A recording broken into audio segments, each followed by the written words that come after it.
అదే చెప్తామని వచ్చా. ఇందుకోసమే వచ్చావా?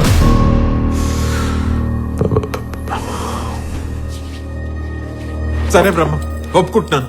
ఇదంతా చేస్తున్నది, ఇక్కడికి వచ్చింది నా స్వార్థం కోసమే. నా స్వార్థం కోసమే వచ్చాను, సరేనా?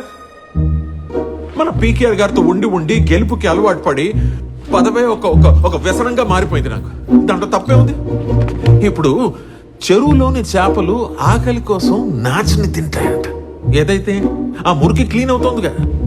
ఆ చేప నేననుకో నా ఆకలి కోసం తిన్నా మన జనజాగృతి పార్టీ ప్రక్షాళన అవుతోంది కదా. అసలు ఆ కళ్ళు చూసి నిజం చెప్పకుండా ఉండలేకపోతున్నాను రమ్మ. నువ్వు సీఎం అవుతానని నువ్వు అను, 100 మంది ఎమ్మెల్యేలని ఎలా ఆడించాలో నేను చెప్తాను నీకు. నువ్వు జస్ట్ ఒక ఊ అను బ్రహ్మ.